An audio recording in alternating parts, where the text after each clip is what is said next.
Buenos días a todas y a todos quienes nos acompañan en la sesión del día de hoy.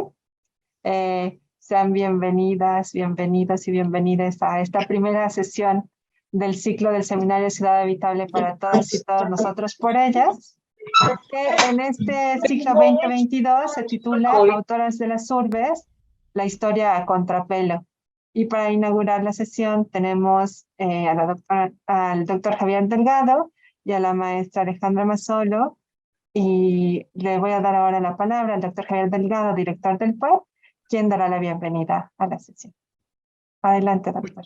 Sí, pues muy buenos días a todas y todos ustedes por acompañarnos en esta ocasión muy especial. Realmente es para nosotros un honor tener aquí en esta sesión a Alejandra Mazzolo. Déjenme decirles a ustedes, el currículum de Alejandra es interminable, darían las 2 horas que tenemos previstos, no alcanzarían para mencionar todo lo que Alejandra, la trayectoria académica de Alejandra. Pero sí les voy a decir, porque eso me consta, que Alejandra es una de las pioneras a nivel internacional de los temas relativos con género. Cuando ella empezó a trabajar aquí en México, donde tuve yo la fortuna de conocerla, ya en años anteriores, que no voy a decir las fechas porque muchos de ustedes todavía no habían nacido, ¿no? Entonces, la mitad o más del 90% del seminario todavía no había nacido.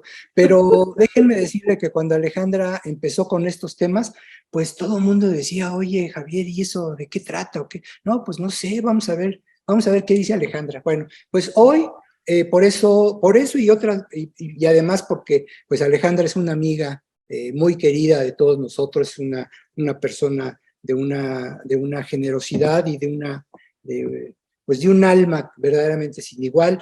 Repito, es un gran honor, Alejandra, bienvenida, siente como en tu casa. La recepción que ha tenido el anuncio de tu conferencia es muy notable. Tenemos una audiencia, dice Mariana, de 80 personas, entonces no solamente de México, sino de otros países. Mariana, ¿tú me dices? Sí, de otros países y varias partes de la República, en efecto. Varias partes de la República. Entonces, bueno, yo ya no quiero abusar del tiempo. Estás en poder de la mesa, y yo le pido a Mariana que nos haga por favor de presentar tu semblanza y la introducción a la mesa. Enhorabuena y bienvenida, Johar. Y no va a ser la última vez que te traigamos, no te vas a librar de nosotros tan fácilmente. En efecto, para nosotros es un honor tener a Alejandra Mazzolo inaugurando este ciclo del Seminario de Ciudad Habitable. Y yo creo que Alejandra no necesita presentación porque en efecto es pionera en el tema que aborda el seminario en este ciclo. Abrió camino, ¿no?, para estas temáticas. Y sin embargo voy a leer su semblanza, que no le hace justicia a todos los aportes que ha hecho a esta línea de estudios. Alejandra Inés Mazzolo es maestra en Sociología por la Facultad de Ciencias Políticas y Sociales de la Universidad Nacional Autónoma de México. Ha sido profesora e investigadora titular de la Universidad Autónoma Metropolitana, la UAM, en su sede Iztapalapa y Azcapotzalco, y investigadora asociada del Grupo Interdisciplinario sobre Mujer, Trabajo y Pobreza, GIMTRAP AC, México, así como integrante de la Red Mujer y Hábitat de América Latina. Sus principales líneas de investigación son estudios urbanos, municipales y de género. Es un especialista en estos temas, así como ciudades seguras para las niñas y las mujeres, y la participación política de las mujeres en los gobiernos locales de América Latina. Y ha participado en innumerables publicaciones científicas, eventos académicos, siendo una de las grandes impulsoras de la inclusión de la perspectiva de género en las políticas públicas locales y en los estudios urbanos. Alejandra, para nosotros es un honor tenerte aquí. Hay, como mencionó el doctor Delgado, hay muchas expectativas sobre tu conferencia, y pues adelante, te dejo la palabra. Buenas tardes en México. No, buenas tardes en Argentina, buenos días en México. Agradezco mucho al PUEC, Javier Delgado, su director, y Mariana Sánchez, la muy atenta, cordial invitación a participar con ustedes en este seminario, en este ciclo, autoras de las ciudades, del seminario Ciudad Habitable para Todas y Todas. Felicito la iniciativa de relevar y dedicar autoras de las urbes, porque todavía tenemos que seguir batallando, todavía tenemos que seguir insistiendo en algo que viene desde la década de los 70, como voy a comentar en unos momentos, de hacer visible a las contribuciones, la existencia, los aportes, los trabajos, las experiencias de mujeres en relación a las ciudades, en su complejidad, en su conjunto, de todas las diversas disciplinas. Entonces, con el agradecimiento y el honor de participar con ustedes, reconociendo a especialistas, expertas, autoras, investigadoras, algunas, cierto, como dice Javier, que todavía no habían nacido cuando nosotros ya andábamos en los años 70, 80 y 90, bueno, años que fueron en México, sobre todo, en la Ciudad de México, sumamente activos en investigaciones de la ciudad, en reuniones, en conferencias, ahí compartimos con colegas como Javier Delgado y otros, numerosas experiencias y cada quien aportando a sus temas. Entonces, quiero comenzar mis comentarios agradeciendo además a Mariana Sánchez todo su apoyo, su ayuda durante todos estos días, con las dificultades que hemos tenido y que se resolvieron de milagro, porque hay veces ahí en la vida que no se había encendido ayer este mentado lucecita de la cámara, y hoy, bueno, así es la vida, con sus sorpresas buenas y malas. Gracias, Mariana Sánchez, muy amable de tu parte. Quiero empezar con lo que es sí o sí, que es el contexto. En cuanto a mi experiencia, a mi generación, a mis tiempos.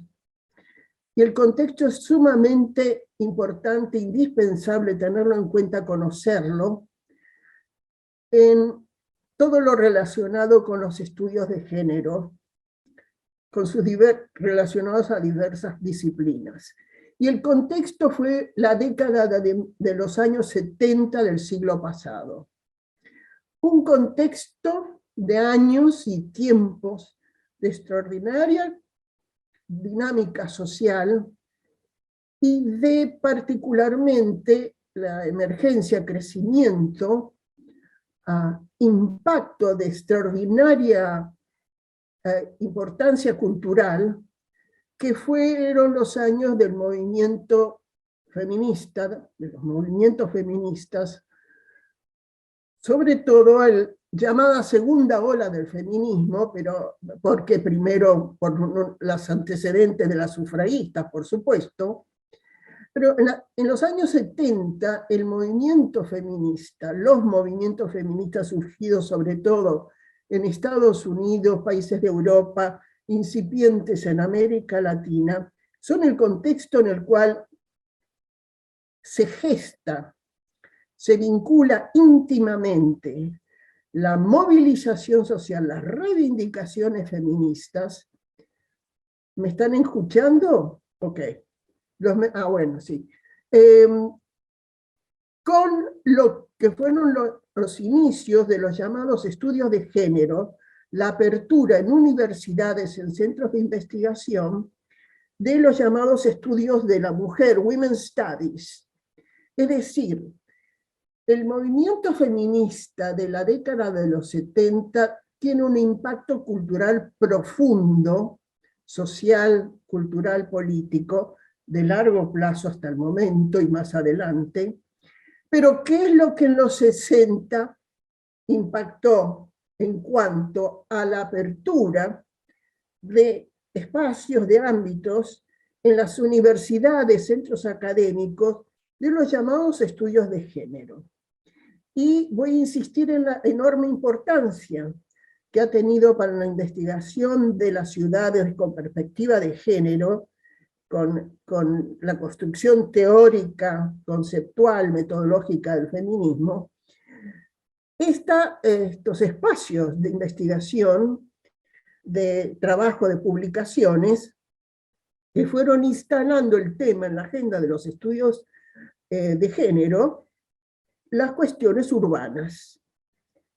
Como se denominó el título de un libro que tuvo una enorme influencia en nosotros en nuestros estudios urbanos, que fue el libro de Manuel Castel, La cuestión urbana. Ok, entonces, la década de los 70, en relación a los estudios de la ciudad, es indisoluble del movimiento social feminista que se gestó, que impactó, que irrumpió, que incidió tan fuertemente en el mundo, de esa manera que influyen los movimientos sociales, incluso hasta sin darse cuenta, cómo cambian, impactan mentalidades, valores, puntos de vista, formas de observar, analizar la sociedad y las mujeres en específico.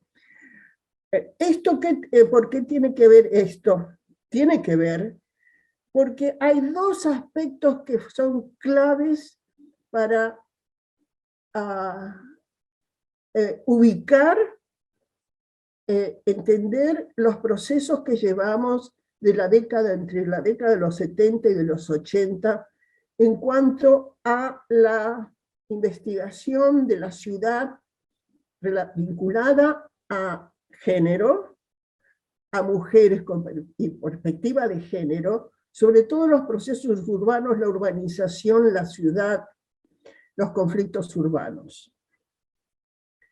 Y hay dos palabras claves que a las que venimos de esos tiempos, nos impulsaron, es decir, como que nos dieron el empujón. Yo estaba haciendo mi formación en sociología urbana en México, y estábamos, como fue muy predominante en los estudios urbanos esos tiempos, con el marco teórico, digamos, de la sociología urbana marxista, el estructuralismo marxista y la enorme influencia que ejerció Manuel Castells con su libro La cuestión urbana. Yo me estaba formando junto con otros colegas, que somos más o menos contemporáneos, lamentablemente algunos fallecieron, en ese marco teórico. Mientras tanto, que es el primer paso, se me ocurrió, o se me encendió el foco, o me cayó el 20, como se dice en México, de observar que en las calles, en las plazas, en la Ciudad de México, se gestaba una fuerte conflictividad y movilización social en relación a demandas, reivindicaciones, conflictos, cuestionamientos sobre la ciudad. Y el Estado, porque se denominaba en su conjunto Estado, y políticas urbanas, que se denominaban en el caso de la Ciudad de México, en el caso de México y otras ciudades, el movimiento urbano popular. Entonces, ¿qué es lo que observé? Que la mayoría estaban integrados, compuestos, participantes, mujeres, en las movilizaciones, en los conflictos, en las reuniones, en todos los espacios de la conflictividad que expresaba el movimiento urbano popular como un movimiento social independiente autónomo del control estatal, y un fuerte componente ideológico de izquierda antipartidaria, digamos, observaba que la mayoría eran mujeres, pero luego contrastaba con lo que estaba estudiando, con lo que leía, y además los trabajos de colegas que estaban analizando, estudiando los movimientos urbanos populares, Y me encontré con lo que se encontró los estudios de género, los estudios en la década de los 70 y entrando a los 80, con el tema de la invisibilidad. Por lo cual nuestra primera palabra, nuestra palabra clave, era, pero ¿qué pasó? Acá me está diciendo esto y resulta que en lo que observo empíricamente, lo que observo en la sociedad, en la realidad, es que la mayoría son mujeres, pero están invisibles en los marcos teóricos, en las investigaciones, en los debates, etc. Entonces ahí es un primer paso de curiosidad, de observación, de hacerse una pregunta, y de, como impulso, hacer visible esa presencia, esa existencia, esa participación de las mujeres que están invisibles en todas las disciplinas de las humanidades, las ciencias sociales, la arquitectura, la geografía. Todo ese campo de disciplinas es la palabra invisibilidad y hacer visible a las mujeres, construyendo durante esos tiempos las teorías feministas, los conceptos de género y los conceptos digamos, de la estructura analítica, teórica feminista, y entrando a la etapa de la visibilización, que empezó con una etapa como que yo aprendí de las geógrafas feministas inglesas, sobre todo, a decir y señalar, ahí están las mujeres. Ahí están, que el deadness en inglés, de estas geógrafas feministas, de la cual afortunadamente pude consultar bibliografía en la biblioteca del Colegio de México, fueron las que me fueron ayudando a entender y a poder ubicar conceptualmente, analíticamente, esa visibilización, que es decir, bueno, pero ahí están. Ese fue el paso de la visibilización.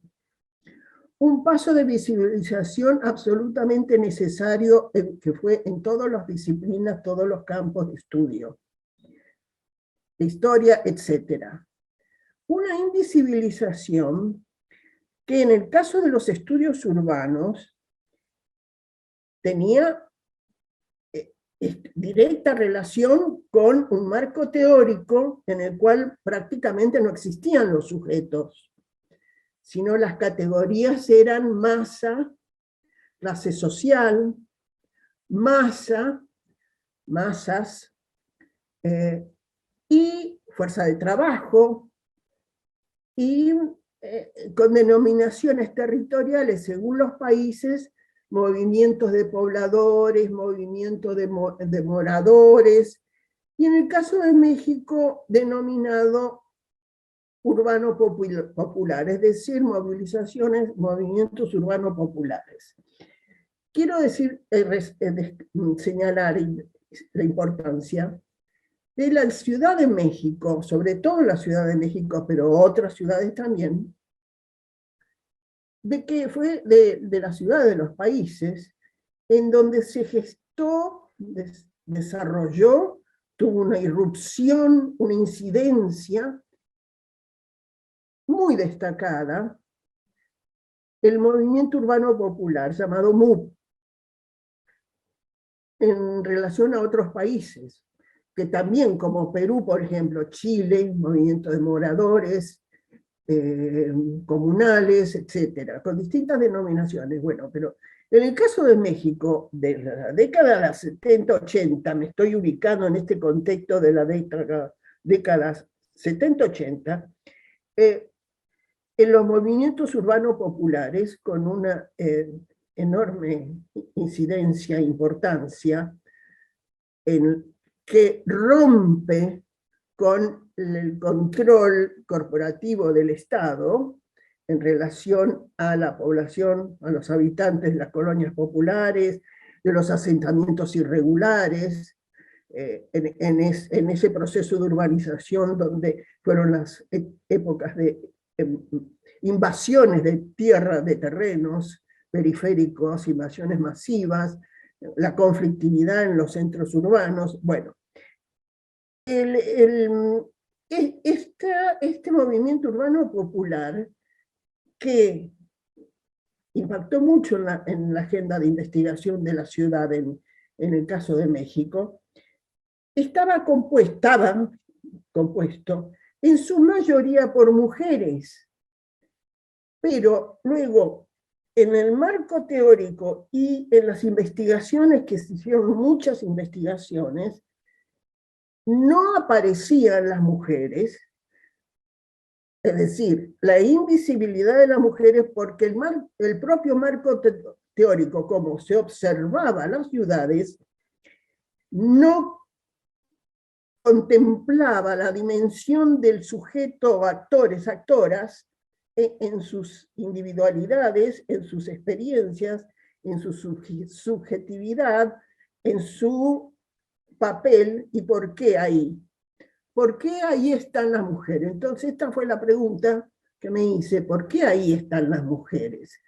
Como decían las feministas, que también aprendí de ellas, de estos países, que teníamos que superar la etapa necesaria de la visibilización y la etapa necesaria del ahí están.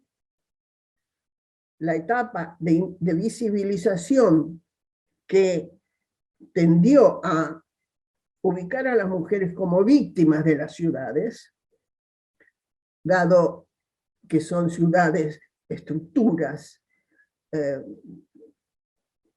no solamente controladas, sino pensadas, estructuradas desde el punto de vista o desde la concepción androcéntrica de la ciudad.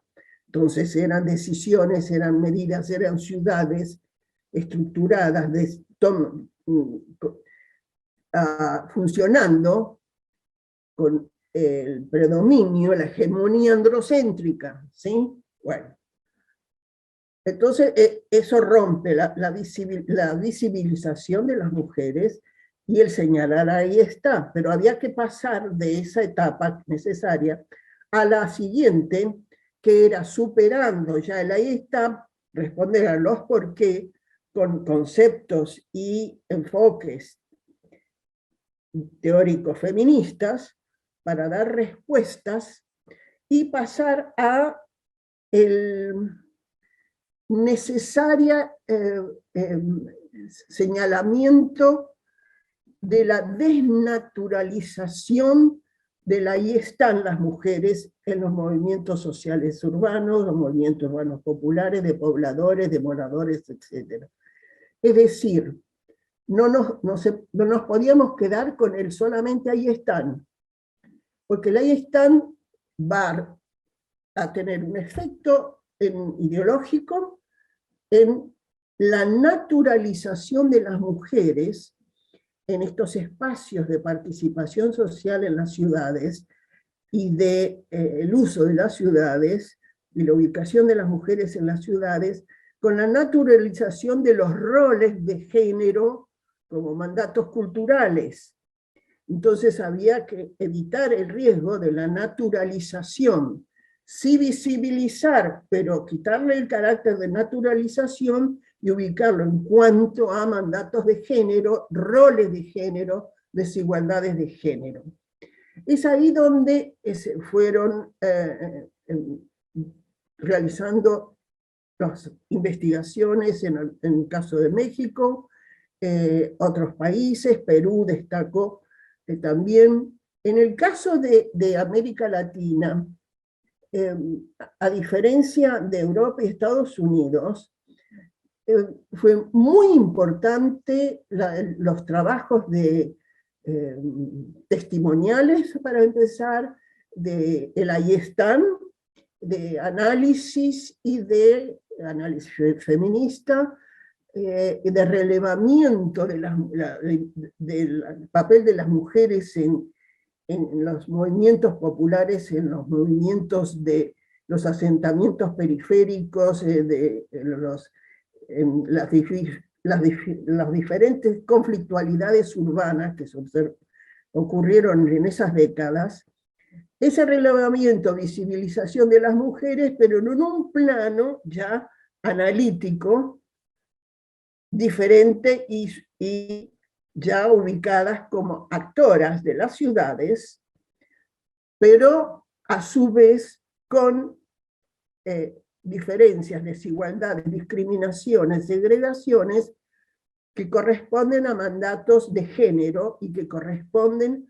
a, digamos, las estructuras de desigualdad en las ciudades. Esto lleva a otra palabra clave que insistimos y se insistió mucho en señalar que no existe la neutralidad de género en los procesos urbanos, en las estructuras urbanas, en el funcionamiento de las ciudades, en las políticas urbanas.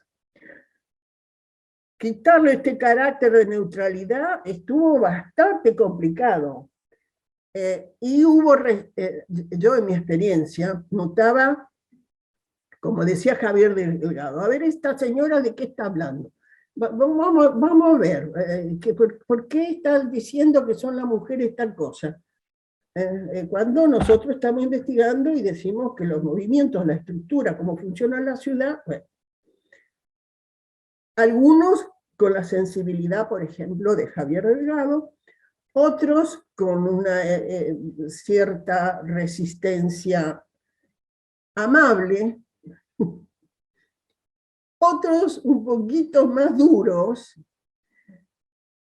pero vamos a decir que en mi experiencia recupero y agradezco además la experiencia que tuve con mis colegas masculinos, dado que en México estos años fueron de gran efervescencia de los estudios urbanos, los estudios de la Ciudad de México, de la urbanización capitalista, la ciudad capitalista, los movimientos contestatarios de las ciudades. Bueno, entonces, señalar la no neutralidad de los espacios del funcionamiento de las ciudades, de las políticas urbanas. Al demostrar la no neutralidad a través de investigaciones, a través de los movimientos feministas. Y quiero destacar acá en este contexto otra influencia muy fuerte que fue una característica casi peculiar de América Latina, que es la gestación también de las décadas 70-80 de los movimientos, del movimiento feminista popular, es del cual yo aprendí prácticamente todo lo que me enseñaron estas mujeres del feminismo popular. En la década de los 70 y 80, gestación de los movimientos feministas, los estudios de género, pero a su vez, conjuntamente, un crecimiento, gestación de procesos de conformación de lo que se denomina el feminismo popular, los movimientos populares feministas, es decir, de base territorial, procedentes gestados dentro de la segregación, las desigualdades urbanas, la desigualdad del hábitat, del acceso a los servicios, es decir, el terreno, el territorio de donde se gestó esa conflictividad que hizo que las mujeres irrumpieran en la visibilidad pública, en reivindicaciones, demandas, que se fueron también luego conformando por distintas influencias en un feminismo popular, que vincula demandas territoriales, demandas de servicios básicos, que ahora resulta que como si se descubriera el agua tibia, se denominan necesidades esenciales a partir de la pandemia del COVID. Bueno, las mujeres históricamente siempre han demandado necesidades esenciales, las denominadas ahora. No las denominamos así, utilizábamos la categoría, por ejemplo, equipamientos colectivos, en términos de investigación académica. Es decir, todos aquellos servicios, bienes y servicios de proximidad, que ahora se ha destacado tanto con este asunto de la pandemia, bueno, siempre las mujeres han reivindicado, necesitado, demandado servicios, bienes y servicios de proximidad. Entonces, el movimiento feminista, el movimiento popular feminista, tuvo una influencia muy fuerte de mujeres militantes políticas del movimiento urbano popular que fueron también ellas mismas abriendo sus espacios y sus propias demandas en cuanto a las desigualdades, las diferencias, las exclusiones, discriminaciones, las experiencias que ellas mismas vivían dentro de estas organizaciones y movimientos populares. En esto quiero reconocer y agradecer cómo aprendí de estas mujeres jóvenes, militantes jóvenes, de algunos asentamientos, de organizaciones populares en algunos asentamientos periféricos, en algunas colonias más hacia el centro, que se atrevieron, y yo tuve la oportunidad de participar en eventos que ellas mismas, no yo observando, cómo lograron ellas mismas hacerse visibles y responder dentro de movimientos contestatarios con sus propias reivindicaciones, demandas y conflictos. Es decir, ahí se cayó una máscara, digamos. Ellas mismas lo lograron, con influencias, por supuesto, siempre con influencias de este movimiento feminista, de todo, donde sea que hayan aparecido en el mundo, que tuvieron esos efectos que tienen estos movimientos sociales de enorme impacto cultural, y que repercuten, son ecos, no importa si nadie se enteró de quién, o quién lo dijo, cómo se construyó el concepto, lo que sea.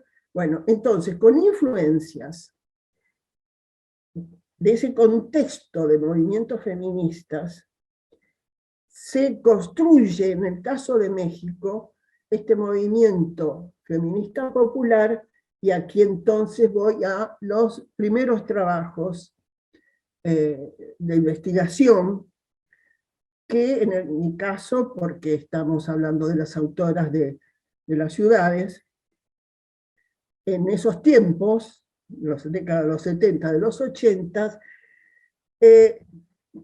nos fuimos llevando a una primera publicación, que sí, pionera, una primera publicación de estudios, de trabajos de investigación, sobre todo trabajos de investigación para tesis de grado, sobre todo algunas investigaciones de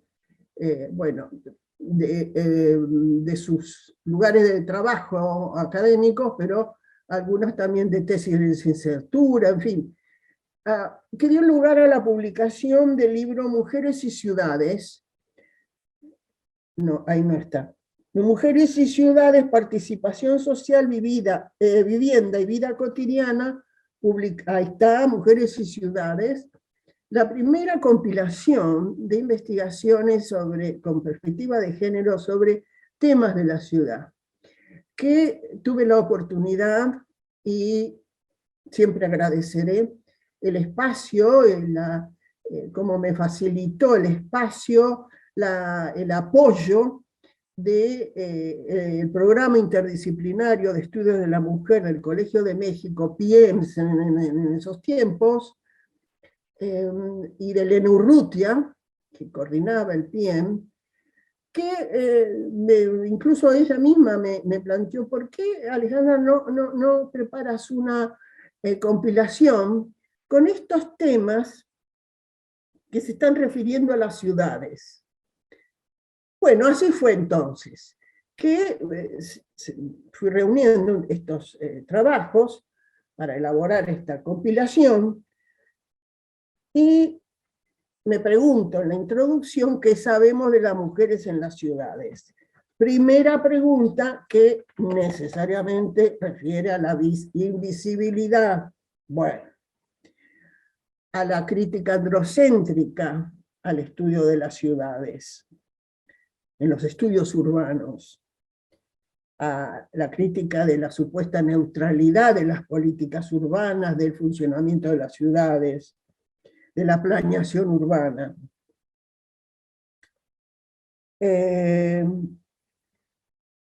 Y a dar a conocer trabajos de investigación que, bueno, fueran ahora parte de ese bagaje académico derivado de experiencias de investigación de campo, estudios de caso, pero además también articulado con militancia o con participación o involucramiento en el apoyo a las mujeres en los movimientos y organizaciones populares, en el caso de la Ciudad de México y en el caso de otras ciudades. Y aquí entonces quiero destacar, en el caso de Mujeres y Ciudades, estos primeros trabajos de investigación, de análisis, de discusión de las mujeres en los movimientos urbanos populares, que publica Mujeres en la compilación, el artículo de Gisela Espinosa, distinguida investigadora de la UAM Xochimilco, que hace unas reflexiones sumamente, bueno, para ese momento todo era novedoso, todo era una nueva forma de mirar completamente distinta a estos admirables movimientos urbanos populares, pero había que verlos por adentro, y esa es la dimensión de género. Cuando tenemos que romper con fuertes estructuras teóricas o paradigmas, ciertas reticencias androcéntricas, ciertas resistencias machistas también, por qué no decirlo, es decir, romper, sí, abrirse espacio, los codazos, como sea, pero el asunto era relevar esa dimensión dentro de los movimientos populares, en este caso movimientos sociales, contestatarios, que generaban conflictividad en la ciudad contra el Estado, porque era todo contra el Estado, así en términos de Estado, en el enfoque de como un Estado, una fortaleza en la cual no se distinguían distintas dimensiones y matices. Lo mismo ocurría con los protagonistas de los movimientos, eran como una masa. Entonces no había posibilidades de meter las narices por dentro, y decir, bueno, acá están mujeres, la mayoría, ¿por qué?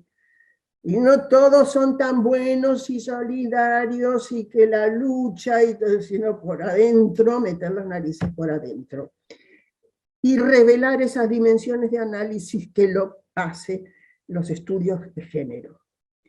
Por lo cual entonces están el trabajo de Gisela Espinosa, autora de La Ciudad, del movimiento, de un proceso en esos tiempos de las mujeres en este movimiento urbano popular, el trabajo de Norma Mogrovejo, Maetzin Laguna, en el caso de María Eugenia Guadarrama, investigadora en Veracruz. Es decir, que nos salimos del centralismo de la Ciudad de México, también estaba trabajando la presencia, participación de las mujeres en otras experiencias de otros estados. Y Alejandra Mazzolo, con mi libro Por Amor y Coraje, Mujeres en Movimientos Urbanos de la Ciudad de México, es ese, que resulta de mi curiosidad, de esa primera pregunta que me hice, pues, pero ¿por qué? Si son mayoría mujeres y no están, nadie las ve, las reconoce en los estudios académicos, en las investigaciones, incluso en los discursos políticos y los liderazgos masculinos. Por Amor y Coraje es un libro al que también agradezco, siempre tendré un particular agradecimiento al apoyo de Elena Urrutia. Es un libro de un contenido político fuerte, que estamos hablando de los años 80, este libro está publicado en el 92, bueno, el apoyo de Elena Urrutia del PM para hacer este libro, que es donde trato de hacer esa deconstrucción teórica, dedicándome especialmente a Manuel Castells por ser el autor más importante en los estudios de los movimientos sociales urbanos, así denominados académicamente por Manuel Castells, rascarle por adentro la omisión de las mujeres, la invisibilidad de género, y estudios de caso que fueron en el asentamiento periférico en esos años, el Pedregal de Santo Domingo, en la delegación Coyoacán, que fue una invasión masiva en terrenos totalmente inhóspitos, pedregales, de restos volcánicos, bueno, de empezar picando piedra. El estudio de caso de el campamento 2 de octubre, que tuvo un papel político y un liderazgo también muy controvertido, y con participación muy fuerte de las mujeres en la delegación Iztacalco, y el caso de las mujeres en los movimientos inquilinarios, en la colonia Guerrero, por el perímetro, segundo perímetro del centro histórico, que las luchas inquilinarias son particularmente interesantes, primero porque tienen antecedentes históricos. Bueno, siempre tenemos antecedentes históricos de las mujeres participando, pero antes, en la vivienda de los centros, donde vivía la mayoría de la población obrera, de la primera población de obreros y obreras, esa vivienda de los centros, históricos o no, las luchas inquilinarias siempre tuvieron un fuerte componente de participación femenina, es que estaban al frente de evitar los desalojos, los desahucios. Es en el caso de la Ciudad de México, los movimientos inquilinarios, con un antecedente previo histórico, pero en estos años, a los que me refiero, las luchas inquilinarias, por ejemplo, en la colonia Guerrero, contra los desahucios, los desalojos de las vecindades, estaban en un estado de deterioro muy fuerte, pero las mujeres daban la vida, literalmente al frente, contra la represión, contra la violencia de los desalojos. Entonces, fue una experiencia también sumamente sensible y que me enseñó mucho lo que es, bueno, la importancia, no la importancia, el significado tan íntimo, tan estrecho, tan profundo que tiene la vivienda para las mujeres, incluso en espacios muy deteriorados, porque no había de otras, y además porque venían de trayectoria histórica de esas viviendas. El significado de esas viviendas no es solamente que por viviendas, sino todas unas generaciones, historias por detrás, con un arraigo muy fuerte en esas viviendas de los centros. Histórico en el caso de la Ciudad de México. Y ese fue el otro caso de estudio, en experiencias en los centros, y que ahora paso a destacar la importancia enorme que tiene la vivienda para las mujeres en los centros. Los centros históricos, si son el caso, como en la Ciudad de México, pero en los centros. Y esto viene a cuenta porque sé que el PUEC está involucrado en una gestión de una nueva planeación y revitalización del centro histórico de la Ciudad de México, y porque los estudios feministas de la ciudad, desde esos tiempos de los 70, 80, señalaron la importancia de los centros, de la vivienda en los centros para las mujeres jefas de hogar, porque ya esto viene desde hace rato, las mujeres adultas mayores, las mujeres y a mujeres adultas mayores. Señalando las arquitectas feministas, las geógrafas feministas, la importancia que tiene la vivienda para las mujeres de menores recursos, las mujeres más pobres, y que están en estas situaciones, ya sea de mujeres adultas mayores y o jefa de hogar, por lo que significa la facilidad de la articulación de servicios dentro de los centros. Y reivindicando, insistiendo en facilitar el acceso de las mujeres, adultas mayores, jefas de hogar, y ahora agregamos otras para actualizar la agenda de una vez. En el caso también de mujeres, las mujeres adultas mayores. Ciudades como Buenos Aires tienen un porcentaje alto de viviendas, hogares unipersonales habitados por mujeres adultas mayores, solas, alto porcentaje. Y a su vez, un nuevo que está apareciendo, porque lo he leído en algunos información, el incremento que empieza a ser visible de viviendas en los centros o en las ciudades, de hombres jóvenes solos en vivienda unipersonal. Acá esto me estoy saltando a la actualidad porque el tema de la relación entre vivienda y géneros es muy fuerte y de mayor importancia reconocerlo en los centros y en los procesos hasta traumáticos de transformación de los centros históricos o los centros de las ciudades. Bien, entonces, esto fue por amor y coraje.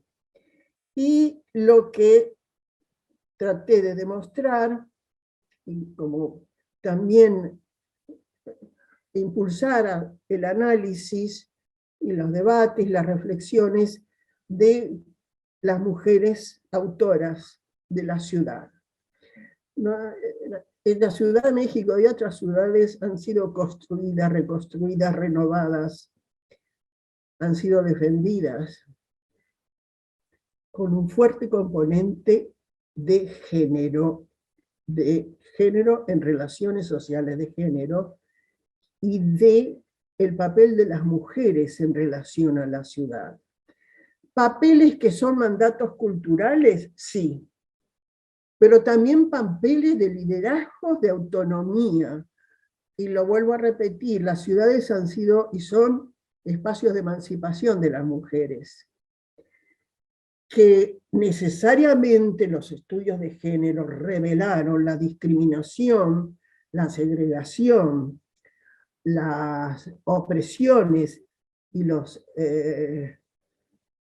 exclusión de las mujeres en la toma de decisiones de la ciudad, etc. Sí, pero no nos quedamos, como lo señalaron ya hace tiempo, en el papel de víctimas. Eso fue una etapa en los 70 junto con la visibilización. no, en papel de protagonistas, de actoras, de mujeres individuas. Y algunas de ellas, por ejemplo en el caso de la Ciudad de México, actualmente desempeñando, y que tomaron carreras políticas, desempeñando cargos electivos, cargos de gobierno. ¿Qué quiere decir entonces? Que ya en esta etapa de Por Amor y Coraje, hablo de la marca de género en la ciudad y del protagonismo de las mujeres en los procesos urbanos, como autoras de la ciudad, como se denomina este ciclo, porque construyeron, reconstruyeron, renovaron y rompieron esquemas de mentalidades que ignoraban, invisibilizaban a las mujeres y a su vez sus reivindicaciones de género en contra de la violencia hacia las mujeres, las discriminaciones, por ejemplo, en el acceso a los liderazgos, todas esas otras experiencias que están en el libro Vivienda, ¿qué dice? No, Ciudades y Mujeres y Ciudades, que tienen relación entonces con la participación de las mujeres, no solamente en ese entonces movimientos urbanos populares. Es decir, hubo un bloque fuerte, incluido mi libro, que nos importó, nos impactó, nos interesó, y nos dedicamos a estas mujeres y estos movimientos. Pero otras autoras, originales, innovadoras también, se interesaron por la participación, las experiencias de las mujeres en otros espacios que son eran menos, digamos, menos glamorosos, para ponerlo en términos medio coloquiales, o si no menos en términos de esa visibilización de conflicto y de movimientos que atraparon mucho nuestra atención y tuvieron mucha importancia política también en la transformación de las ciudades y la relación de las ciudades con la población y sus habitantes organizadas. Ok, entonces tenemos el caso de los estudios de las mujeres en las formas de participación institucionalizadas, que eran ya sabemos, el control, el clientelismo, pero no es un asunto de jerarquías de espacios de participación y de formas de participación. Las que más nos gustan, las más importantes, las que son más feministas, no. Los estudios de género de la ciudad, sobre la ciudad, y las autoras de la ciudad, las mujeres en las ciudades, es todos los espacios, todas las formas, todos los lugares, todas las necesidades, todas las expresiones. Es transversal, sin discriminación de más interesante, menos interesante, más feminista, menos feminista, más de tal partido, menos de tal otro partido, no. El enfoque, la perspectiva y el enfoque feminista de las ciudades es transversal a todo el conjunto y dinámica de la ciudad. Entonces, los trabajos como, por ejemplo, de María Cristina Sánchez Mejorada, distinguida profesora, investigadora de la UAM Azcapotzalco, y la coautora María Teresa Torres Mora, en esta Mujeres y Ciudades, se interesaron ellas, se metieron en una colonia ahí por arriba de los cerros, yo me acuerdo, en un lugar bastante difícil de llegar, en uno de estos de los comités vecinales. Tienen distintas denominaciones y cambiaron, pero son las formas institucionalizadas de participación vecinal. Esto nos enseñó también diversidad de experiencias de las mujeres y que en esas experiencias se van construyendo ciudadanas también. La palabra ciudadanía no era un término de los movimientos urbanos populares. No, esa era una categoría burguesa. Pero las mujeres se construyeron en ciudadanas de la ciudad a través de esos movimientos. Por eso que fueron protagonistas ciudadanas, no solamente los roles de género, no únicamente por el mandato cultural. Bueno, entonces se construye las mujeres como ciudadanas, conscientes, portadoras de derechos, con sus propias voces, iniciativas, también a través de esta forma institucionalizada. Y en este caso de Mujeres y Ciudades tuve la oportunidad de conocer a 2 geógrafas inglesas feministas que andaban por México o estuvieron en México, hicieron sus investigaciones en México, como es el caso de Nikki Kraski, que está en el libro Mujeres y Ciudades, que a ella le interesó, y yo misma me sorprendí, le decía, pero ¿cómo se te ocurrió? Bueno, se interesó por la CNOP, que antes con el control hegemónico del PRI, era el aparato de control corporativo clientelar del PRI en esos tiempos, en las colonias populares. Ah, no, muy interesante. Claro que sí, ¿por qué no? Bueno, tenía una visión de geógrafa feminista no contagiada de simpatías o antipatías políticas. Bueno, entonces es otro aporte original de estas autoras de la ciudad, como el de la otra inglesa, geógrafa feminista, que hizo un estudio de caso en Querétaro,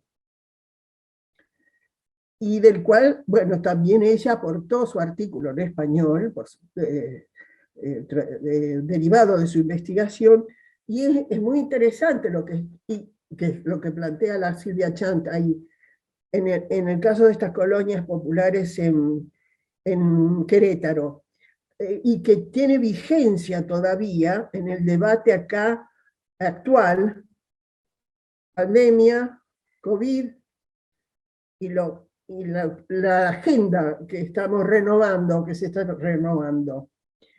¿Qué es el papel, qué es el tema de los hogares, las distintas composiciones de los hogares en relación a la autoconstrucción de la vivienda? El tema de la autoconstrucción de la vivienda fue muy fuerte en México en esos años, 70, 80, casi entrando a los 90. Muy fuerte, tanto como proyectos de organismos de vivienda del gobierno, como en proyectos autogestivos, como es el caso también de Amparo Sevilla, en un proyecto de autoconstrucción de vivienda que yo conocí, estuve participando en algún evento ahí, en el cual es una experiencia del movimiento urbano popular de autoconstrucción de la vivienda. En el caso de Querétaro, el estudio de Silvia Chant plantea 2 cuestiones que son vigentes en el debate actual también, que es la composición familiar en relación a la autoconstrucción y mejoramiento de la vivienda. Ella hace un desglose de distintos tipos de composición familiar, que es absolutamente indispensable hacerlo, analíticamente en el estudio de género y vivienda, y comprueba, demuestra en su estudio, que hay que poner en cuestión esta visión de que los hogares con jefas de hogar, los hogares pobres, con jefas de hogar son los más pobres. Y cuestiona esta visión, demostrando que los hogares encabezados por una mujer, ya sea hogares nucleares como hogares extensos, de familias extensas, encabezados, dirigidos como jefas mujeres o jefa de hogar mujer, demuestra que los ingresos que se asignan a el mejoramiento de la vivienda o a la construcción de la vivienda son mayores que en los hogares nucleares con jefatura masculina. Esto lo que está diciendo Silvia Chen es lo siguiente. Hay que estudiar, conocer cómo se maneja la distribución de los ingresos en las familias pobres, según la composición de los hogares. Porque lo que se demuestra, pero también en otros estudios, es que los ingresos en los hogares pobres de jefatura masculina, parte de esos ingresos se los destina el propio señor para sus propios gastos. Entonces se quita de los escasos ingresos una porción para sus propios gastos. En el caso de las familias extensas y las familias con jefatura femenina, no ocurre eso. Entonces hay una distribución de los escasos ingresos, o de los ingresos de ese hogar a prioridad, alimentación,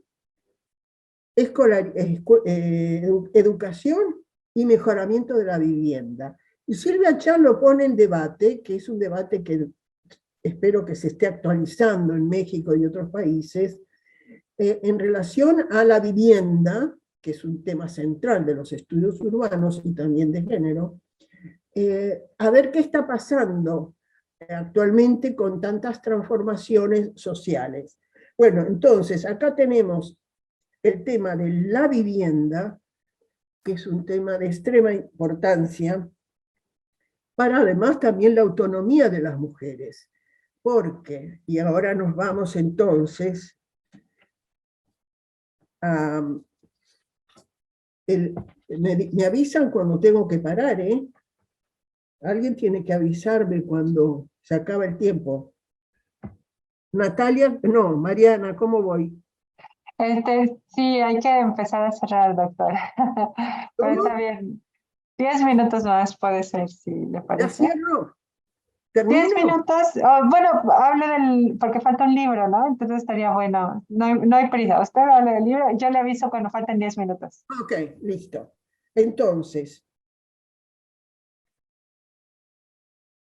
la polémica esta, o el debate sobre que ha saltado muy fuerte ahora con la pandemia, pero te digo, también es cierto, la pandemia nos ha puesto a medio mundo en este estado así como que como si, ¡oh, es cierto! Oh, no, hace tanto tiempo que viene este asunto de las necesidades esenciales y la vivienda. Entonces, con el confinamiento, que en el caso de Argentina fue muy estricto, pero también en otros países lo que es, bueno, con la vivienda, ¿en qué vivienda? Inmediatamente las feministas, las académicas feministas, los movimientos feministas, las organizaciones de Naciones Unidas, ONU Mujeres, la CEPAL, la Unidad de Género de la CEPAL, inmediatamente advirtieron el confinamiento, sí, pero ¿en qué condiciones de la vivienda? Y la vivienda, como lamentablemente sabemos, y las estadísticas lo verifican, es el sitio habitado, el sitio construido, más peligroso para las mujeres en cuanto a los feminicidios y la violencia, las violencias hacia las mujeres. No solamente el feminicidio extremo, sino como violencia extrema, que advirtieron inmediatamente las violencias dentro de la vivienda y la sobrecarga de trabajo doméstico de las mujeres, incluido, en el caso del confinamiento, sobre este asunto de la escuela, ¿no? Por las tareas escolares con a través de, ¿cómo se llama? No presencial, con la computadora, bueno. Pero vuelvo a mis tiempos. Entonces, el debate sobre la vulnerabilidad, la feminización de la pobreza, que pone en cuestión en relación a la vivienda, es un aporte de estos trabajos, y repensarlo en otros en términos de los procesos actuales, y sé que el PUEC está involucrado en algún asunto o publicación sobre la pandemia y la ciudad, que es lo que aprendimos. Bueno, ¿qué es lo que aprendimos? En los 70, 80, ¿qué sabemos de la mujer en la ciudad? Ahí están. Empezamos por ahí están, ¿no? Ya ahora hay que saber mucho más, con mucho más dimensiones analíticas y creatividad también teórico-conceptual, porque se han complejizado mucho más estos asuntos. En una mirada de género a la Ciudad de México, es la última compilación que preparé, que es una publicación del 2004, gracias a, publicado por la Red Nacional de Investigación Urbana, ahí está, esta, y la Guanas Capozalco. Y también surgió de una iniciativa, así como de un comentario, que me decía, y Alejandra, ¿por qué no preparás una compilación con algunos trabajos que se han hecho, algunas tesis, bueno, así, como una conversación que resultó en preparar esta compilación, y hay que darle una mirada de género a muchas ciudades de México y de América Latina. No estoy informada, no me he enterado de alguna nueva compilación que sea de alguna otra ciudad o de la Ciudad de México.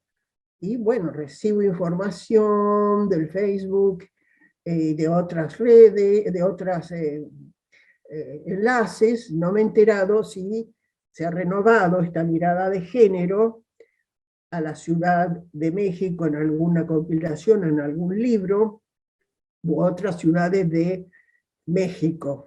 Bueno, pero bueno, acá en esta introducción que hago a una mirada de género en la Ciudad de México, presento un cuadro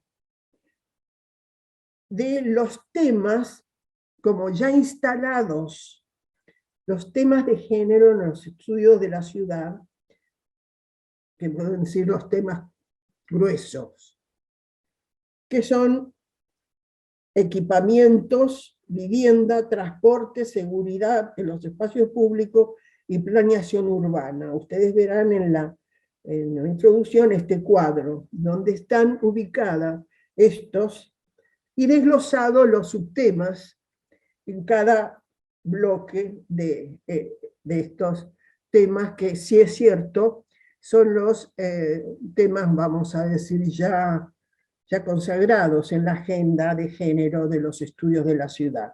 Sin embargo, son esos en ese momento, y deben ser, y son mucho más amplios.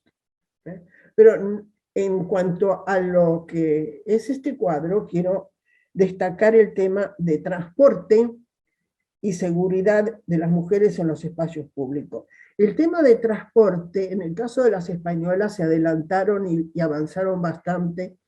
En el caso de México, ya es un tema que tiene algunos estudios, informes. Creo que el mismo PUEC presentó un infograma, si no me equivoco. Bueno, vamos a decir que por lo que conozco, porque ya es otra época esta, pero hasta el momento no se habían hecho trabajos de investigación sobre el uso de las mujeres de los transportes públicos.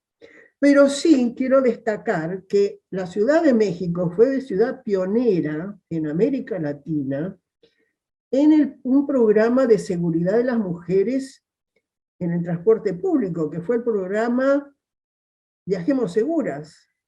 Este es un programa pionero y que antecedió al programa de UNIFEM, es decir, ese organismo de Naciones Unidas para las Mujeres, que luego se transforma en ONU Mujeres.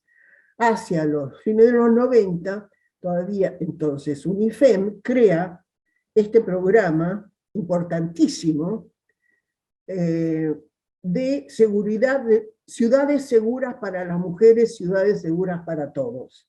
Pero previamente el gobierno de la ciudad, el Instituto de las Mujeres del Distrito Federal, esto es previo a la última reforma, crea el programa Ciudades Seguras, un programa muy innovador que puso de relieve también lo oculto, que significa la desigualdad, la violencia que sufren las mujeres por ser mujeres en el uso de los transportes públicos.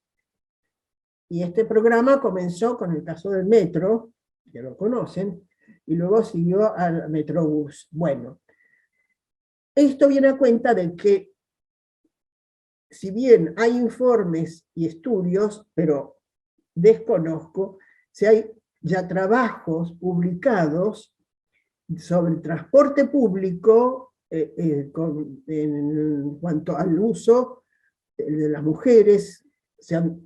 Sabemos de los patrones de movilidad de las mujeres en las ciudades, y es un tema entonces que hay que desarrollar o trabajar. En ese momento no encontré, no me apareció, no me enteré de ninguna investigación sobre transporte. Y el otro tema, que es seguridad en los espacios públicos, es un tema de enorme relevancia. También bastante se ha trabajado con estudios feministas. Y ahora entonces menciono que las ciudades han sido y son lugares de emancipación de las mujeres, es cierto. De gestación de la ciudadanía de las mujeres. En cuanto a identidades ciudadanas y actoras protagonistas. Y en acceso a derechos y libertades. Y ejercicio de esos derechos y libertades. A su vez, el género es un factor de riesgo. Esto no les gusta escuchar a algunos destacados colegas urbanistas, urbanólogos, especialistas destacados en el tema de seguridad pública en las ciudades, pero sí el género es un factor de riesgo. Ser mujer es un factor de riesgo. En las calles y en todos los espacios públicos. Dentro de la vivienda es el lugar de mayor riesgo, de perder la vida, y de diversas violencias de género, no solamente la física, del asesinato, que es el feminicidio. La ciudad sigue siendo insegura para las mujeres y niñas y adolescentes. 10 minutos. Por otra parte, y esto ya pasa de los tiempos en que, por otra parte, hay una mayor apropiación de las mujeres de las ciudades y del protagonismo de las mujeres en las ciudades. En una mirada de género en la Ciudad de México,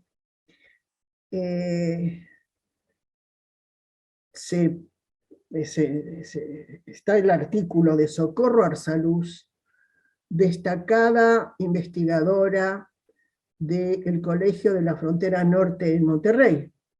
Socorro Arzaluz trabajó una experiencia, un caso, una organización resultante del movimiento social de damnificado de la Ciudad de México, del terremoto de 1985, que fue ya en declive del movimiento urbano popular, una revitalización de los movimientos de barrios, de colonias, sobre todo el centro de la Ciudad de México, más afectado por el terremoto, más innovador, renovado, y Socorro Arzaluz es el caso hace el estudio del caso de la Asamblea de Barrios, en donde si bien los liderazgos son masculinos, los de las fotos y declaraciones, acá ocurre un fenómeno, un proceso sumamente interesante de gestación,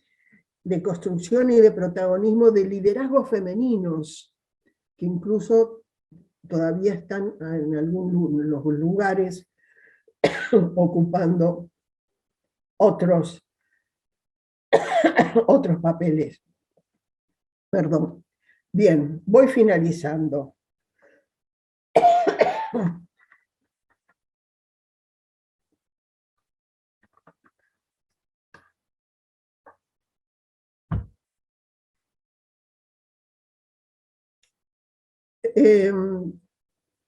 Esta renovación generacional, esta renovación cultural, con componentes culturales, estéticos, simbólicos, que fue el movimiento de damnificados, que tuvo una incidencia sumamente destacada, y que reivindicaba, recuerdo, y lo decían como consigna, que el gobierno entienda, lo primero es la vivienda, y que tuvo protagonistas mujeres en otro papel, ya no solamente en aquellas mujeres que defendían, porque fueron muy afectadas las vecindades del centro histórico y de colonias populares alrededor, la vivienda, y la vivienda, las vecindades, en el mismo sitio, la reivindicación del derecho a la ciudad, tanto en el mismo sitio histórico, como la reivindicación del derecho a la ciudad en su conjunto para las mujeres. Entonces, este movimiento de damnificados tuvo un papel de destacar, y ahora sí mucho más visible, fácilmente más visible, ya pasada esta etapa que tuvimos que atravesar y hacer visible, una visibilidad con reivindicaciones feministas, si bien con liderazgos masculinos, algunos medio cerradones, pero con un protagonismo que influyeron también mucho en lo que voy a terminar y que ya no es de esta agenda de... Terminamos.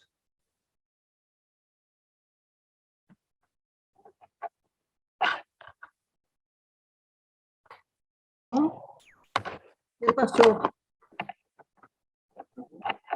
No. Quité la presentación, pero si quieres cerrar o quiere que la vuelva a poner la presentación. Ok, cierro. La agenda ampliada, renovada, actualizada,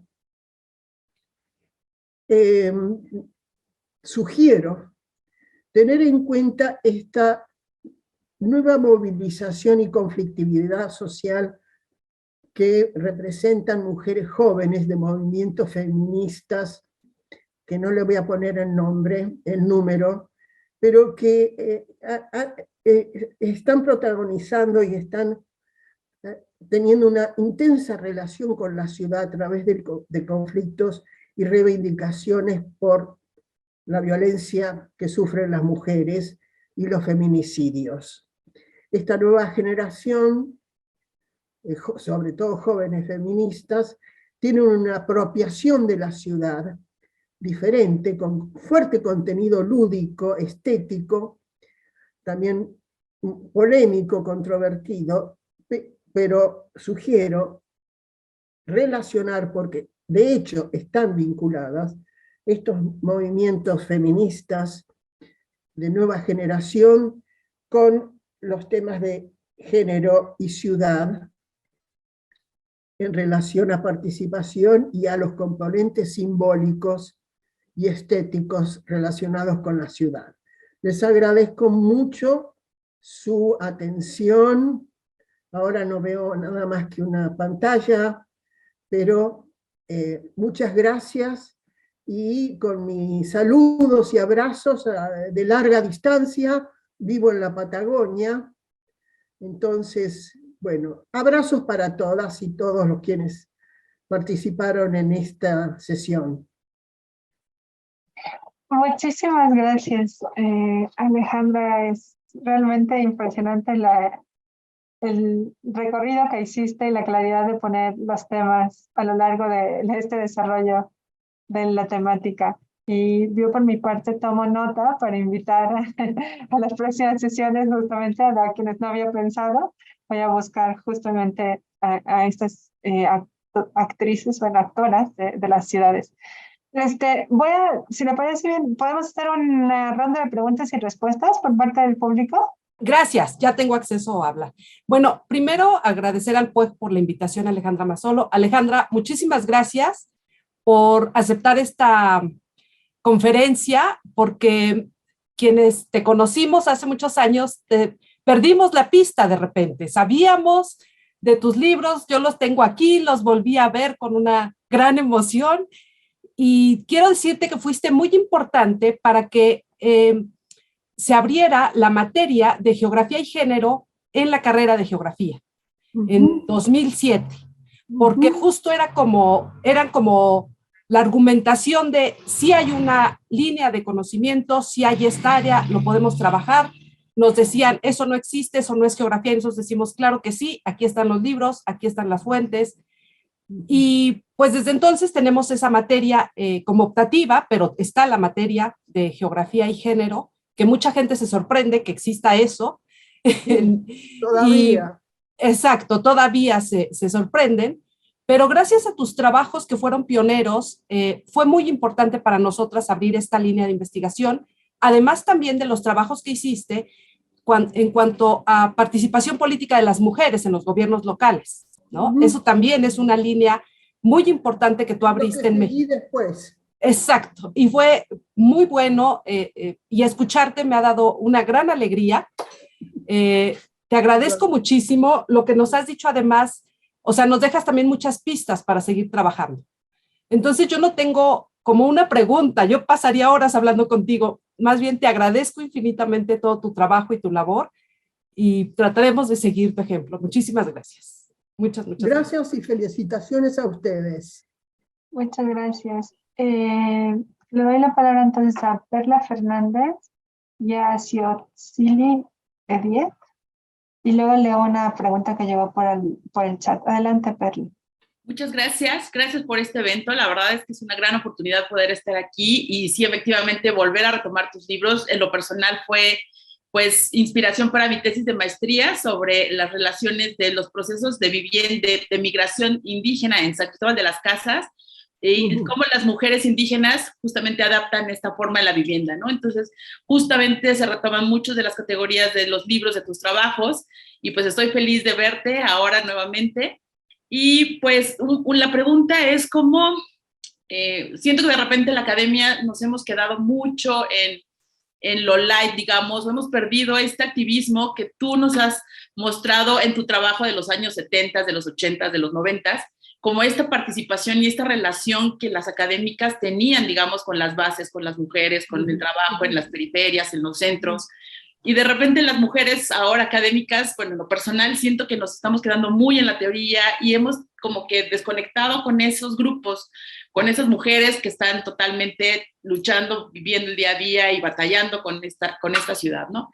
Entonces, pues un poquito es como cómo retomar, o alguna recomendación como para acercarnos, para quienes tenemos interés, a esos trabajos de las mujeres, digamos, que están día a día gestionando, luchando, buscando espacios, ¿no? Desde la academia, es lograr esta vinculación. Bien, gracias, Perla. Y por cierto, ahí hay una falla mía, hay una falta mía, quizás porque después me involucré con los otros temas de gobiernos locales, pero yo nunca no hice mi propia reflexión sobre esa relación que estás planteando, académicas con las organizaciones de mujeres en las colonias, en los barrios territoriales, sus luchas, etc. Y es una relación tensa, de aprendizaje, de cautela, de momentos, de saber los momentos, y también de contextos. El contexto siempre tenerlo en cuenta. Estos son otros tiempos, ¿sí? Por lo cual, en el contexto en el que te ubicas como académica, y en el contexto de ciudad en la que te encuentras, es ahí donde, como me pasó a mí y a otras, hacerse la pregunta y saber por dónde ir estableciendo la vinculación. En mi caso, tuve la suerte de, dado que me estaba formando sociología urbana, de convivir, coexistir en términos académicos, de espacios de investigación, de trabajo, con arquitectos, arquitectas, colegas, sociólogos, y quienes estábamos en los estudios urbanos, ¿sí? Quienes, algunos de ellos, eran militantes líderes de organizaciones del movimiento urbano popular, y algunos, como uno en particular a que siempre le agradeceré, y lo tengo en mi recuerdo, un militante de esos fuertes ideológicamente, durísimo, en el sentido de esas militancias consagradas a la lucha popular de los años 70, 80, hasta 90. En el caso, por ejemplo, que es un académico también, Pedro Moctezuma, me facilitó de una manera sencilla y espontánea un primer contacto con una de las mujeres de los estudios de caso que hice en los asentamientos periféricos, o asentamientos irregulares, como se denomina, en el caso de la Ciudad de México, de esos años. Entonces, a ver, no hay recetas, no debe haberlas. Sí hay contextos y hay asuntos personales, características personales. ¿Qué quiere decir? Que actualmente, por ejemplo, el movimiento social en América Latina que más está expresando protesta, indignación, contestación, reivindicaciones, es el movimiento feminista. Y esto lo reconocen, gústenle o no, a quienes sean que lo comprueban. Es el movimiento más activo, que más ha movilizado socialmente y que ha tenido mayor impacto de repercusión en la toma de conciencia de la sociedad en general, de que existe un problema gravísimo de gran injusticia, que es las violencias contra las mujeres y niñas en sus distintas manifestaciones, y que llegan al extremo de los datos lamentables que todos los días consultamos de los feminicidios en México y desapariciones de mujeres y en otros países, ¿sí? Entonces, y por eso estoy cerrando mi conversación con esto en cuanto a agenda ampliada, que es las muchachitas, estas mujeres jóvenes de nueva generación feminista, que son, digamos, que tenemos que estar muy contentas, porque es renovación de jóvenes feministas, con sus distintos hábitos y sus distintas manifestaciones culturales, estéticas, simbólicas.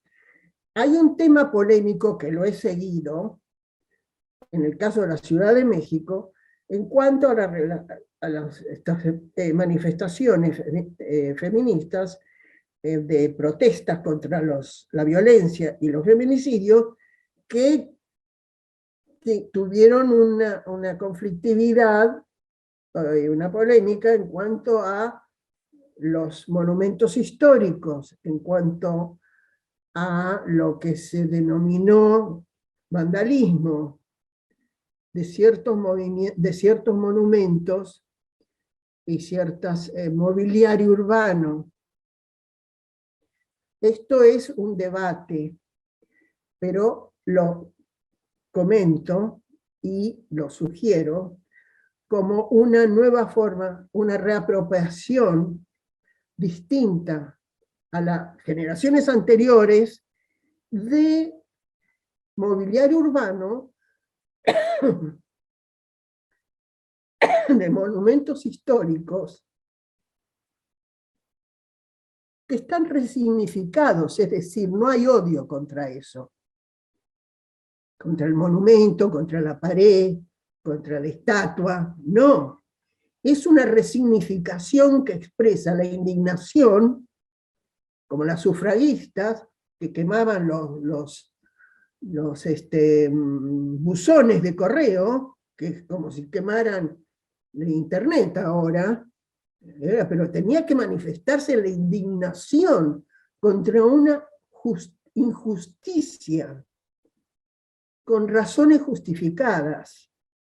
No era el odio hacia el buzón, era el odio hacia la exclusión, la discriminación en el caso de las sufragistas, el maltrato. Bueno, en las relaciones actuales de las nuevas generaciones feministas hay una reapropiación y resignificación valorativa, estética, de un conjunto más amplio de los objetos de la ciudad: mobiliario urbano, equipamientos, monumentos, plazas, murales, muros, calles, paredes, esta nueva estética que en algunas ciudades preciosas de muralismo, en donde se expresan las reivindicaciones y las situaciones de violencia contra las mujeres.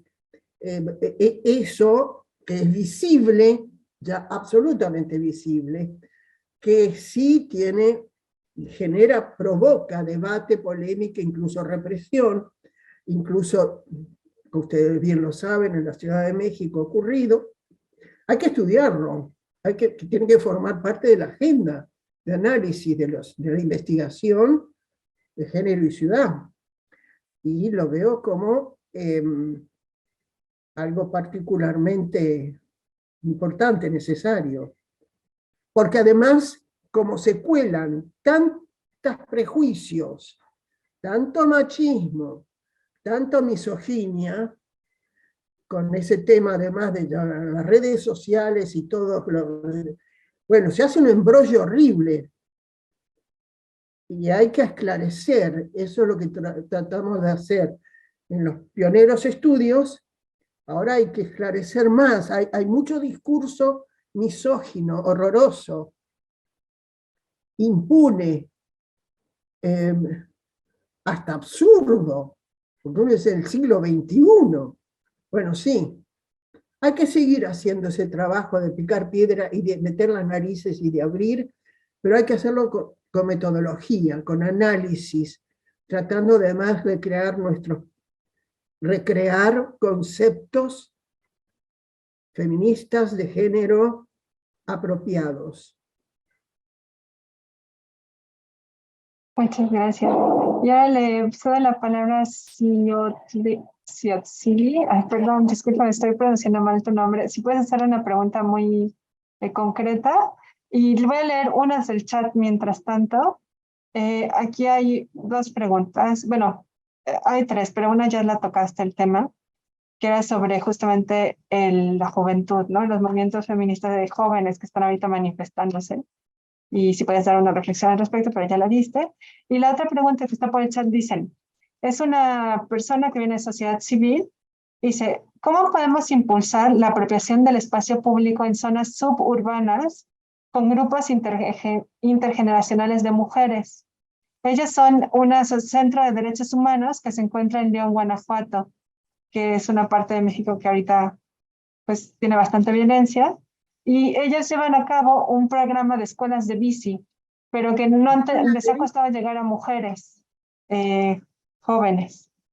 Y la otra pregunta que hay, Alejandra, es sobre, bueno, la hace Karime Suri, y es sobre una opinión, si nos puedes dar tu opinión, sobre la iniciativa de Balcón Feminista que se realizó durante la pandemia de COVID en Uruguay y Buenos Aires. ¿La iniciativa de qué? De Balcón Feminista. Dice aquí de Balcón Feminista que se desarrolló durante la pandemia de COVID en Uruguay y en Buenos Aires. Si no, ahorita le damos la palabra a Karime para que nos platique un poco de esto, pero es que ya vamos sobre el tiempo. Entonces, te doy la palabra a ti, Alejandra, para las preguntas, y si nos da tiempo ya sería la pregunta de Zaira y de Civil. Adelante, Alejandra. Esto lo del cómo, yo no me atrevo a responder. Primero porque no tengo información fundamentada en algunos asuntos, y otra porque, perdón, otra vez, el contexto es también algo que hay que conocer. Pero sí debemos tener opiniones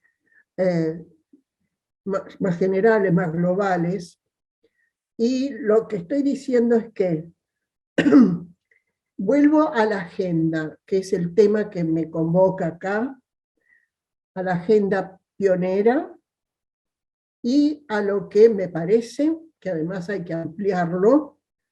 De hecho, es necesariamente hay que ampliarlo, y sobre todo articularlo, que siempre fue interdisciplinario, pero vamos a decir, los estudios de la ciudad ahora tienen que ampliarse mucho más en lo que es interdisciplinario. Porque antes era medio lo que llamábamos el club de Toby. Casi éramos los mismos y las mismas durante bastante, como 2 décadas. En cuanto en seminarios, en conferencias, en eventos, en publicaciones. Bueno, no, ya fue. Ahora, es ese enfoque y esa metodología interdisciplinaria es todavía incluso más necesaria, siempre en transversal de género, ¿sí? Porque no es el asunto de un pegote, hacer pegote, interdisciplinariedad atravesada, transversal, con perspectiva de género y enfoque y estudios feministas. Esto es porque si no, después tenemos un asunto de incoherencia y además de oportunismo, que no hay que descartar tampoco. Lo que tiene que ser, bueno, hay que meter algo de género, ¿no? Porque si no, no. Bueno, entonces, quiere decir de que en el caso de Argentina, Uruguay no puedo responder, pero en el caso de Argentina es en específico la instancia nacional de la mujer, que en todos los países hay, como en el caso de México, el Instituto Nacional de las Mujeres, en el caso de Argentina tiene rango de ministerio. Y sí es de los países que más inmediatamente formularon, implementaron medidas de atención, protección de las mujeres en este proceso de la pandemia, y generaron políticas de cuidado, de atención, a través de distintas medidas, ya sea de teléfonos, ya sea de incidencia en programas nacionales. Bueno, en ese sentido es un país que, en el caso del Ministerio de las Mujeres, que no es así el nombre de género y diversidad, sí hubo una respuesta inmediata, con políticas públicas y con medidas y acciones. Pero esto, lo que nos interesa es pasarlo, traducirlo en agenda. ¿Y cuál es, en mi interpretación, traducción a la agenda de los estudios urbanos, en contextos de pandemia, sobre todo en las ciudades? ¿Qué efecto? No solamente qué efecto, sino qué enorme importancia las estructuras y el funcionamiento de las ciudades para gestionar estas pandemias. Es traducirlo en una agenda de investigación sobre el papel que cumplen o no cumplen en generación de políticas y acciones las instancias de políticas de igualdad de género. Instancias quiere decir ya sea una institución nacional, como lo que yo destaco especialmente, porque esos temas me he dedicado en los últimos tiempos, es la agenda de las políticas de género de los gobiernos locales, de los gobiernos de las ciudades. Fundamental, de una importancia estratégica, en el supuesto que son gobiernos locales que tienen en su agenda los derechos de las mujeres, en su agenda la problemática de la violencia contra las mujeres, en su agenda los principios de igualdad de género, no discriminación, vida libre de violencia. En ese sentido, la agenda de los gobiernos locales con políticas de género es de enorme importancia. Pero estoy diciendo en supuestos, porque lamentablemente en general en América Latina no responden los gobiernos de las ciudades con esa agenda, o directamente nada, o si no, de una manera muy parcial y limitada.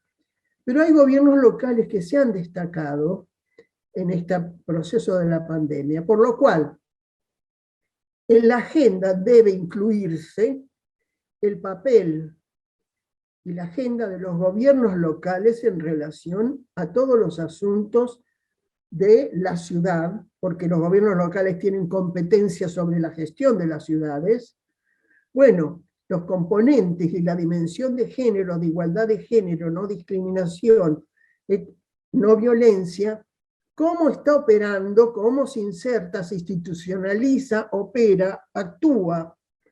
Eso, ahora sí, en mi opinión, es estratégico, porque esta pandemia que nos enseñó cómo necesitamos que funcionen bien las ciudades.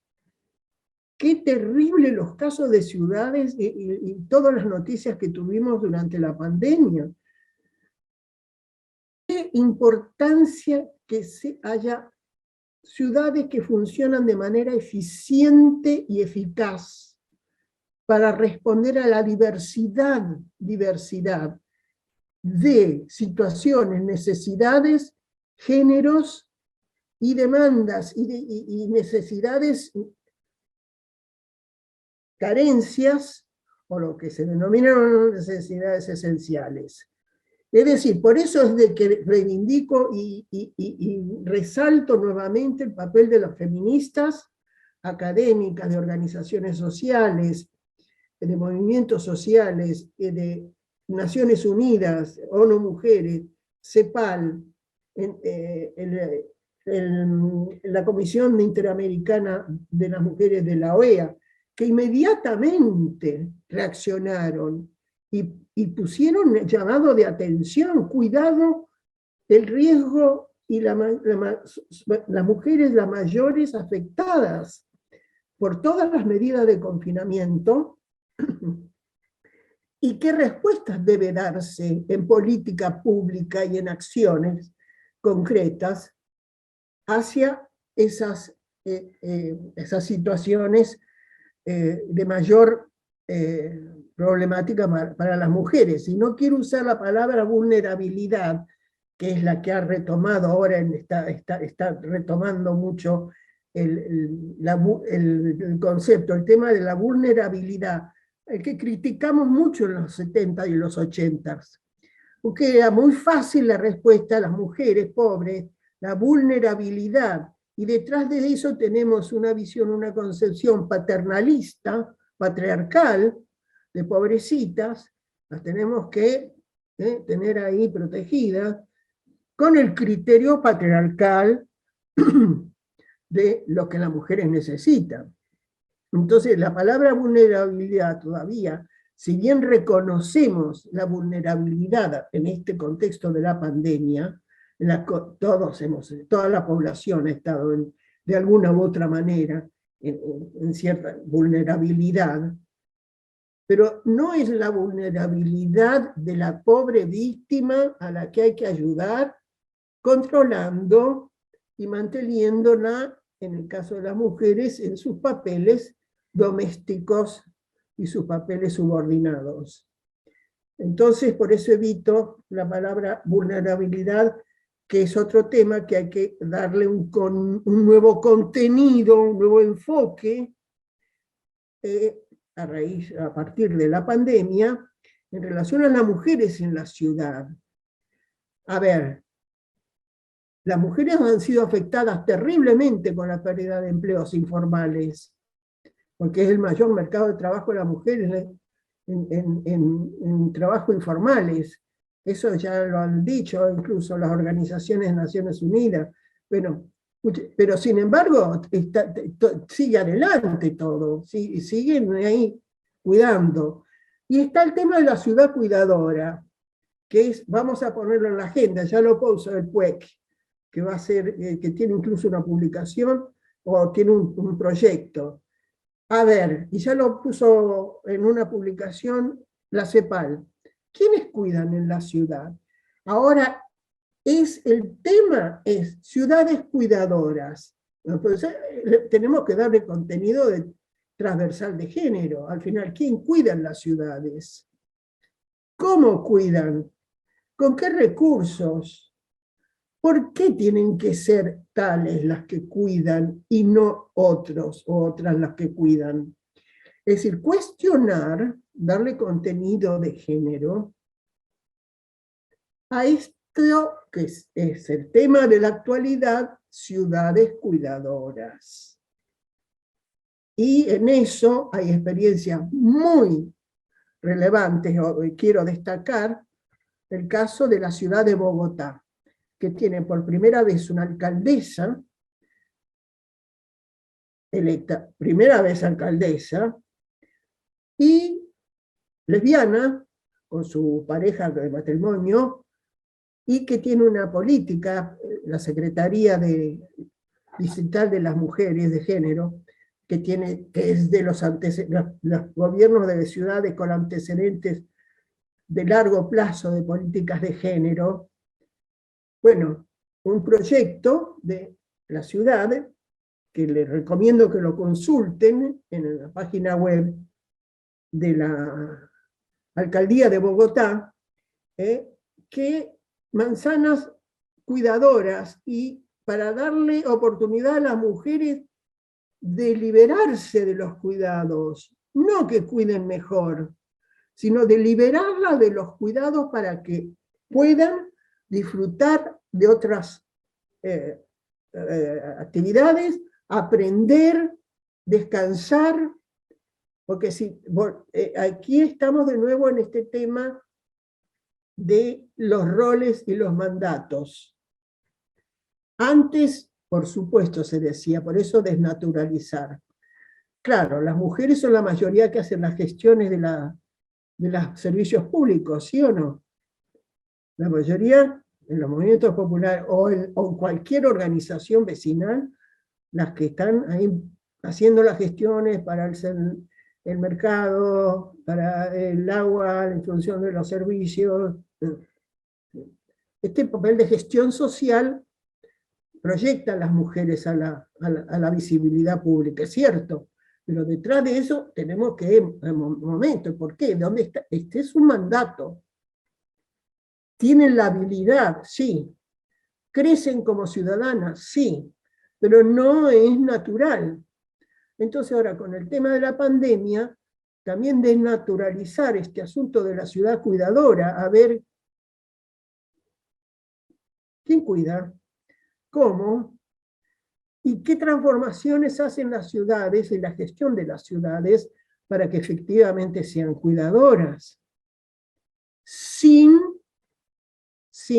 naturalizar que sean las mujeres las que se encargan de las mayores tareas de cuidado. Esa es la perspectiva feminista importantísima que tienen los casos de estas, que viene de la pregunta, en algunas ciudades, en algunos gobiernos locales, en algunas políticas nacionales de género. Muchas gracias, Alejandra. Hay una pregunta que se me había pasado en el chat que habla sobre cómo fortalecer el uso libre y la apropiación del espacio público por parte de las mujeres. Y Zaira está levantando la mano. Entonces le voy a dar a Zaira la palabra y si da tiempo, por favor, respóndele a ella y si se puede también una reflexión sobre el espacio público, te lo agradeceríamos mucho. Adelante, Zaira. Muchas gracias, Mariana. Voy a tratar de ser lo más breve posible porque estamos con el tiempo encima. Podría pasar horas, doctora, escuchándola sin decir una sola palabra. Y yo hablo mucho.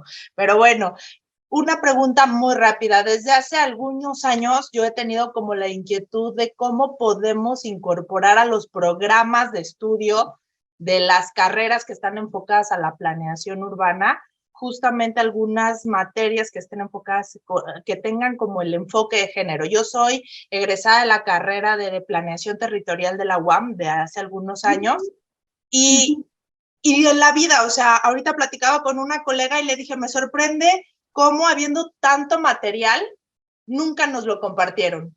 Nada de esto pudimos leerlo, nada de esto pudimos entenderlo y entonces crecimos y aprendimos con otra visión completamente distinta y ahora las que estamos afuera estamos tratando de meter ese tema desde la formación universitaria y no lo hemos podido hacer porque es muy poco flexible que abran el campo a nuevas asignaturas. ¿Cómo podríamos hacer esto?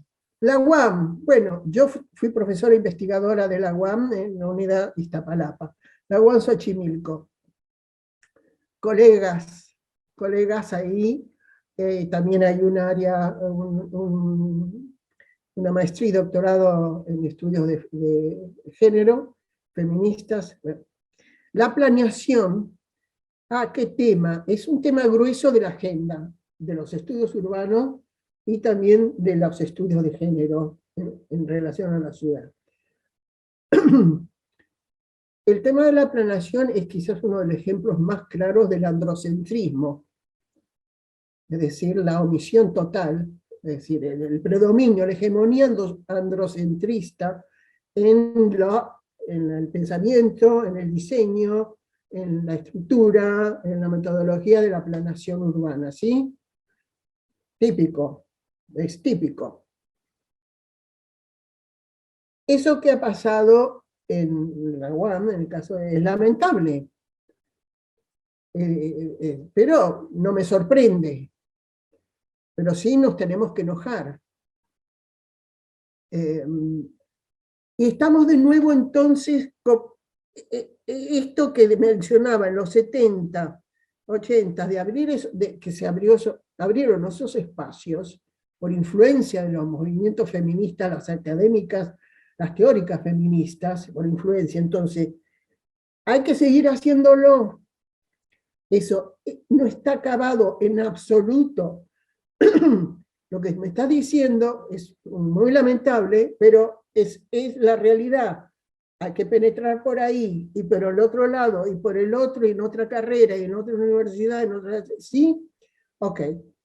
Entonces, no es el cómo, porque no puedo decir, estoy diciendo, y rescáteme la experiencia de las que tuvimos que abrir a los... en algunos casos, muy bueno, fue muy fuerte. Pero había que meterse, ¿sí? Y cuestionar. Entonces, acá es ya sí o sí. Es cierto que tenemos que seguir argumentando y argumentando lo que no tienen que hacer a los varones hegemónicos en el diseño de las carreras y aquellos que no tienen sensibilidades de género. Hay que argumentar, pero hay que hacer sí o sí. No es cuestión de pedir permiso, ¿eh? Ahora sí ya, eso pasó, eso fue, y listo. Ahora, señores, estamos en el siglo XXI, en el año 22, basta. Y cuando estamos diciendo basta, es el basta de los feminicidios, como es el basta de estas omisiones androcéntricas, incluso pueden tener un componente misógino, en cualquier tipo de, cualquier carrera, disciplina, diplomado, lo que sea, o grado, ¿sí? Sin permiso, sin pedir permiso. Acá está esto, y queremos saber qué pasa. Bueno, por eso volvemos a lo mismo, lo de la invisibilidad y la neutralidad. La planeación es un ejemplo típico que las feministas desde los 70, las arquitectas, las geógrafas, todas las sociólogas, desde los 70 señalaron, y los 80 y los 90. Es un ejemplo típico de omisión y de androcentrismo. Es decir, la planeación desde los intereses, la visión hegemónica masculina, concibiendo la neutralidad de la planeación, como si la planeación o los planes le hicieran bien por igual, lo mismo, sin diferencias, a toda la diversidad que es una ciudad. Entonces, es un tema muy grueso en la planeación, y yo tuve experiencias de trabajo en planeación urbana en México, por lo cual, termino. Hay que meterse sí o sí, sin pedir permiso, y con una propuesta, empezando como según los contextos. Bueno, vamos a abrir esta materia, bueno, vamos a dar bibliografía, bueno, vamos a participar en tal evento, etc. El cómo es dependiendo de quién y contexto. Muchas gracias. Pues con esta última pregunta y participación, cerramos la sesión del seminario. Usualmente duran 2 horas, de 10:30 a 12:30. Ha sido un placer y un honor que hayas aceptado dar esta conferencia magistral, que hayas guardado unos minutos para responder nuestras dudas. Realmente muy enriquecedora. Muchísimas gracias, Alejandra. Estas conferencias usualmente las graba el equipo de difusión y las subimos al YouTube, y ahí la pueden consultar después las personas que se interesan en el tema. Es el YouTube del canal del PUEC. Y nada más, este sí es un anuncio para quienes vinieron a la conferencia. Con esta sesión inaugural empiezan 5 sesiones del ciclo de autoras en las urbes. La siguiente sesión será el 2 de septiembre y es una revisión del movimiento inquilinario en la ciudad de Veracruz y el papel de las mujeres en ese movimiento. Entonces, ojalá sigan en el seminario, va a estar muy interesante. Y pues muchísimas gracias, Alejandra. Un aplauso desde nuestros lugares. Muchas gracias. Muchas gracias a todas y todos por acompañarnos. Las abrazo y las saludo. Cuídense, felicidades y muchas gracias por esta experiencia de participar con ustedes. Hasta luego.